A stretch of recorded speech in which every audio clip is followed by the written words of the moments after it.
O tema da gestação em pessoas trans tem se tornado cada vez mais presente nos debates acerca dos direitos reprodutivos e de gênero. Uma das questões que emergem é a influência dos hormônios utilizados na transição de gênero no processo gestacional dessas pessoas. Eu sou a doutora Carolina Rebelo, ginecologista da Clínica Vida Bem-vinda, e hoje nós vamos falar sobre o uso de hormônios em pessoas trans e os seus efeitos na gestação.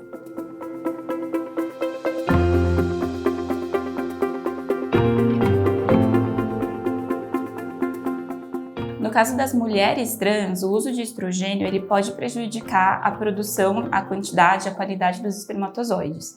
Então, para mulheres trans, a gente recomenda, inclusive, o congelamento do espermatozoide antes de você começar o uso do hormônio, ou se você já faz o uso do hormônio e não tinha essa informação, já procurar passar numa consulta com um especialista para avaliar como está o espermograma e, se for a questão, já fazer o congelamento. No caso dos homens trans, o uso da testosterona não prejudica, aparentemente, a quantidade e qualidade dos óvulos. Então, a gente não precisa necessariamente congelar óvulo antes de começar a usar testosterona, mas se você pensa em usar os seus óvulos numa gestação no futuro, pode ser mais confortável para você fazer esse congelamento antes de começar a usar testosterona. Isso porque depois, se você for congelar mais para frente, você vai ter que parar de usar testosterona por alguns meses, às vezes até por um ano, volta a menstruar, dá um desconforto, né? E segundo que congelar mais jovem pode ser melhor pela quantidade e qualidade dos óvulos. Mas falar que tem um prejuízo mesmo na qualidade dos óvulos pelo uso da testosterona, isso hoje não é provado.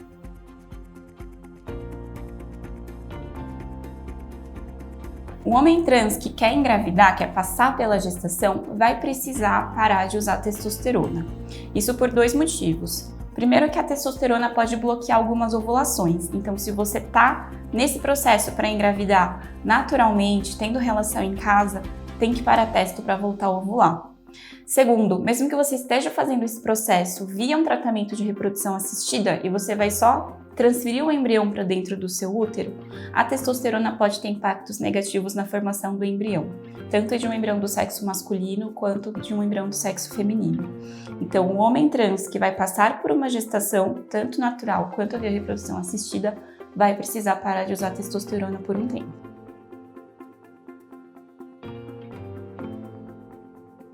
A testosterona nos embriões do sexo feminino pode causar uma masculinização, então pode levar a alterações na formação dos órgãos genitais. No embrião do sexo masculino, o impacto pode ser um pouco menor, mas também pode acontecer alteração do desenvolvimento do pênis e da uretra. Então, durante a gravidez, a gente não usa testosterona.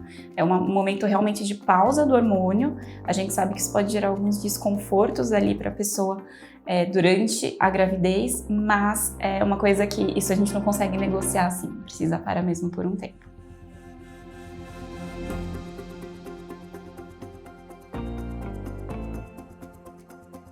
Isso é uma questão muito importante. A gente tem, infelizmente, ainda muito pouca pesquisa em relação a muitos aspectos de saúde das pessoas trans, mas falando de reprodução assistida ainda, ou mesmo gestação natural, é muito pouca informação.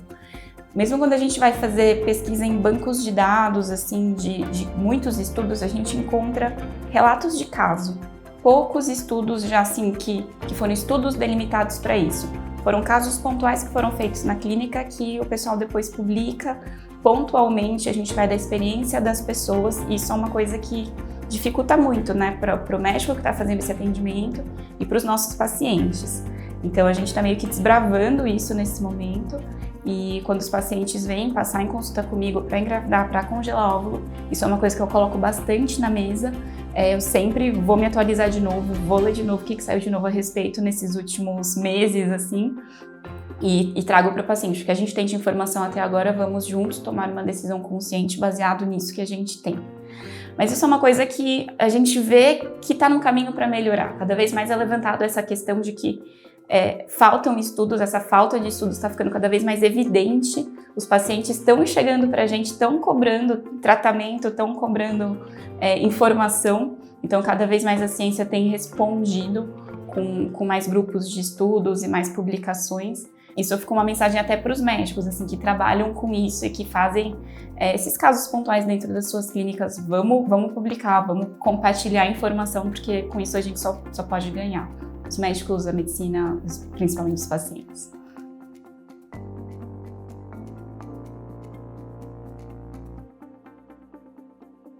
Eu acho que a principal barreira é a falta de conhecimento e de compreensão até de profissionais de saúde sobre o assunto. Isso para toda a população LGBTQIAP+, a gente sabe a dificuldade que a gente tem de chegar na frente de um médico ou de uma médica que a gente nunca viu e colocar a sua orientação sexual, a sua identidade de gênero, principalmente quando a gente está fora da norma, né? E aí como que as pessoas vão reagir a isso é sempre uma grande barreira, um momento muito tenso. Então eu acho que a minha principal dica é encontrar profissionais capacitados a fazer esse tipo de atendimento. E a gente sabe que assim, tinha que ser todo profissional? Tinha, mas na prática a gente sabe que infelizmente não é todo profissional. Então procura, conversa com amigos, com amigas, procura em rede social e vai numa pessoa com quem você se sinta confortável de colocar quem você é. E isso faz parte desse processo de cuidado de saúde em geral, inclusive durante o pré-natal. O homem trans pode engravidar sim, inclusive muitas vezes você não precisa nem de um tratamento de reprodução assistida. Um homem trans que tem vagina, tem útero e tem ovário e tem relação sexual com uma pessoa com pênis com penetração pode engravidar naturalmente. Inclusive, o homem trans que não quer engravidar tem que pensar em um método contraceptivo, porque a testosterona não bloqueia toda a ovulação, então você ainda está sob risco de engravidar. Mas no momento que você virou essa chavinha e está tentando engravidar, a gente orienta essa parada da testosterona e a gente vai avaliando a voltada da menstruação, dos ciclos, e aí tenta programar a relação sexual aí para o dia de mais chance de período fértil. Agora, se o homem trans quer engravidar, mas não quer passar por esse processo de parar por muito tempo a testosterona, de voltar a menstruar, ou é um homem trans que se relaciona com uma outra pessoa com útero e ovário, não se relaciona com uma pessoa com pênis, aí a gente pode usar das técnicas de reprodução assistida para ajudar nesse processo. E aí nessa situação, o homem trans pode fazer tanto uma inseminação intrauterina, onde a gente para a testosterona, observa a ovulação e pode até usar alguns medicamentos para ajudar a ovular um pouquinho antes, e aí introduz o espermatozoide dentro do útero no período fértil. E aí pode ser um espermatozoide de um doador, de um banco de sêmen, por exemplo.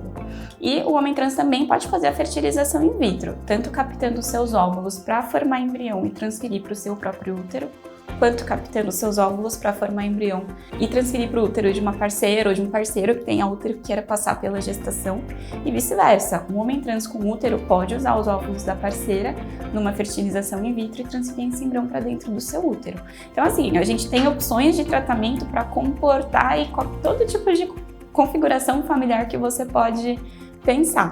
E aí, dependendo do caso, a gente vai pensar se a gente vai mais para um tratamento natural de relação em casa ou se a gente vem mais para fertilização in vitro, inseminação intrauterina.